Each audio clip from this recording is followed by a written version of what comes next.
എല്ലാവർക്കും പുതിയ ഒരു വീഡിയോയിലേക്ക് സ്വാഗതം. നമ്മൾ ഇന്ത്യൻ പോപ്പുലേഷൻ ചൈനയെ ഓവർടേക്ക് ചെയ്ത് കഴിഞ്ഞു. ഇന്ത്യയുടെ പോപ്പുലേഷൻ ഗ്രോത്തിന്റെ പ്രധാനപ്പെട്ട പ്രത്യേകത എന്താണെന്ന് വെച്ച് കഴിഞ്ഞാൽ നമ്മുടെ ആവറേജ് മീഡിയൻ ഏജ് എന്ന് പറയുന്നത് 30 വയസ്സിന് താഴെയാണ്. മറ്റുള്ള പല ഡെവലപ്ഡ് കൺട്രീസിലും അതിന് മുകളിലാണ് ആവറേജ് മീഡിയൻ ഏജ്. ഇതെന്താണ് നമ്മുടെ ഇന്ത്യൻ ഇക്കോണമിക്ക് നൽകുന്നത്?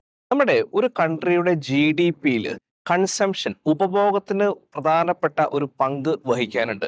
അപ്പൊ നമ്മുടെ ആവറേജ് മീഡിയൻ ഏജ് കുറയുകയും ആളുകളുടെ കസ്റ്റമേഴ്സിന്റെ പ്രിഫറൻസസ് ടേസ്റ്റുകളിൽ ഒരുപാട് ഷിഫ്റ്റ് വരികയും ചെയ്യുന്ന ഒരു സമയത്തിലൂടെയാണ് നമ്മൾ കടന്നു പോകുന്നത്.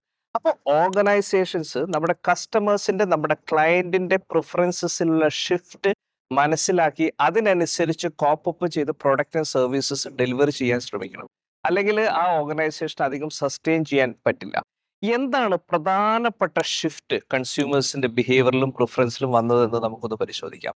പ്രധാനമായിട്ടും 5 ചേഞ്ചസ് ആയിട്ട് നമുക്ക് അതിനെ കാറ്റഗറൈസ് ചെയ്യാം.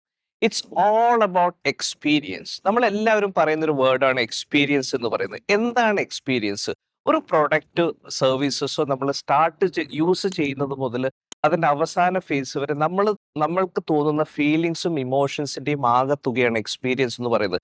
ഉദാഹരണത്തിന് നമ്മളൊരു ഹോട്ടലിൽ ചെക്ക് ഇൻ ചെയ്യാൻ പോകുമ്പോൾ ഹോട്ടൽ റൂമും ഫുഡും എന്നുള്ളതാണ് വളരെ ഒബ്വിയസ് ആയിട്ടുള്ള കാര്യങ്ങൾ. പക്ഷെ എങ്ങനെയാണ് ഒരു സെക്യൂരിറ്റി ഒരു കസ്റ്റമറെ ട്രീറ്റ് ചെയ്യുന്നത്? പാർക്ക് ചെയ്യാൻ ഹെൽപ്പ് ചെയ്തോ? പാർക്ക് ചെയ്ത് കഴിഞ്ഞതിന് ശേഷം വണ്ടി മാറ്റിയിടാൻ പറഞ്ഞോ? എങ്ങനെയാണ് ഒരു ഡോർമാൻ സ്വീകരിക്കുന്നത്? റിസപ്ഷനിൽ ഒരുപാട് സമയമെടുത്തോ? എങ്ങനെയാണ് കസ്റ്റമറോട് ഇന്ററാക്ട് ചെയ്യുക? ഇതെല്ലാം ഒരു എക്സ്പീരിയൻസിൽ വളരെ ഇതായിട്ട് സ്വാധീനം ചെലുത്തുന്ന ഒരു ഘടകങ്ങളാണ്. രണ്ടാമത്തതാണ് ഈ എക്സ്പീരിയൻസിന്റെ തന്നെ ഒരു എക്സ്റ്റൻഷൻ ആണ്. നമ്മൾ എല്ലാവരും ഡിജിറ്റൽ വേൾഡിലാണ് ജീവിക്കുന്നത്.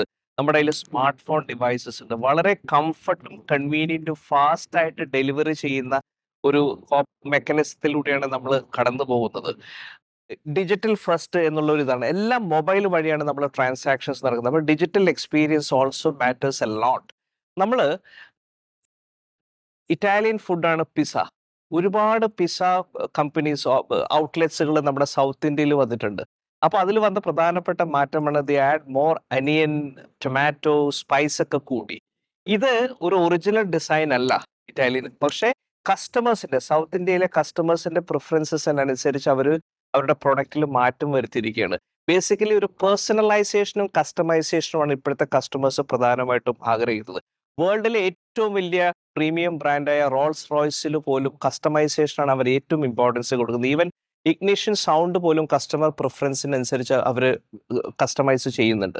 പിന്നെ പ്രധാനപ്പെട്ട ഒരു പോയിന്റ് എന്ന് പറയുന്നത് നമ്മുടെ ട്രാൻസ്പെറൻസി ആൻഡ് ഒത്തന്റിസിറ്റി. ഒരു പ്രോഡക്റ്റ് എവിടെ നിന്നാണ് വരുന്നത്, എവിടെ നിന്നാണ് ഉണ്ടാക്കുന്നത്, അതിന്റെ സ്പെയർ പാർട്സ് എവിടെ നിന്ന് വരുന്നത്, എങ്ങനെയാണ് അത് അസംബിൾ ചെയ്യുന്നത്, ആ കമ്പനിയുടെ വാല്യൂം വിഷൻ എന്താണ്, ഇതെല്ലാം ഒരു കസ്റ്റമേഴ്സിന് ഡിസൈഡ് ചെയ്യുന്നതിൽ പ്രധാനപ്പെട്ട പങ്ക് വഹിക്കുന്ന ഘടകങ്ങളാണ് ഇപ്പോഴത്തെ കാലഘട്ടത്തിൽ.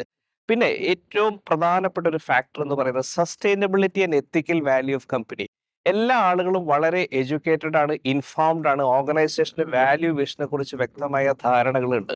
അപ്പോൾ നമ്മുടെ കമ്പനീസിന്റെ എത്തിക്കൽ വാല്യൂ, അതിന്റെ സസ്റ്റൈനബിലിറ്റി എത്ര നാളായിട്ടുണ്ട്, അതോ വളരെ പെട്ടെന്ന് ഷോർട്ട് ലിവ്ഡ് ആയിട്ടുള്ള പ്രൊഡക്റ്റ് സർവീസസ് ആണോ എന്നുള്ളതും കൂടി നോക്കിയിട്ടായിരിക്കും കസ്റ്റമേഴ്സ് ഏതൊരു ബ്രാൻഡിനെ സെലക്ട് ചെയ്യണമെന്ന് തീരുമാനിക്കുന്നത്. നമ്മൾ ഈ വീഡിയോ ചെയ്യാനുള്ള പ്രധാനപ്പെട്ട റീസൺ എന്ന് പറയുന്നത് ഒബ്വിയസ് ആയിട്ടുള്ള കാര്യങ്ങൾ ഓർഗനൈസേഷൻസ് എപ്പോഴും ശ്രദ്ധിക്കും. എപ്പോഴും ഒരു എക്സ്പീരിയൻസ് ഡെലിവറി ചെയ്യുന്ന ഫാക്ടർ എന്ന് പറഞ്ഞു കഴിഞ്ഞാൽ last leg of the employees ആയിരിക്കും കസ്റ്റമേഴ്സുമായിട്ട് ഇന്ററാക്ഷൻ വരുന്നത്. അവരെ സാധാരണ രീതിയിൽ പല ഓർഗനൈസേഷനും ഇഗ്നോർ ചെയ്യുന്ന ഒരു കാഴ്ചപ്പാട്, അതായത് ഇൻവെസ്റ്റ് ചെയ്യാതിരിക്കുക അവരിൽ.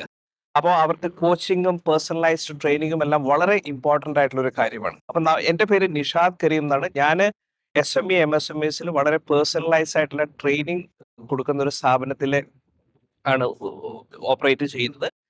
അപ്പോൾ എന്തെങ്കിലും നിങ്ങളുടെ ഓർഗനൈസേഷനിൽ വളരെ പേഴ്സണലൈസ്ഡ് ആയിട്ടുള്ള ട്രെയിനിങ് സൊല്യൂഷൻസ് ആവശ്യമുണ്ടെങ്കിൽ നിങ്ങൾക്ക് എന്നെ കോൺടാക്ട് ചെയ്യാം. എൻ്റെ പേര് നിഷാദ് കരീം. ഞാൻ റെപ്രസെന്റ് ചെയ്ത് NK കൺസൾട്ടൻസി എന്നൊരു ഫേമാണ്. എൻ്റെ കോൺടാക്ട് നമ്പറും ഡീറ്റെയിൽസും താഴെ കൊടുത്തിരിക്കുന്നു. Thank you very much for watching this video.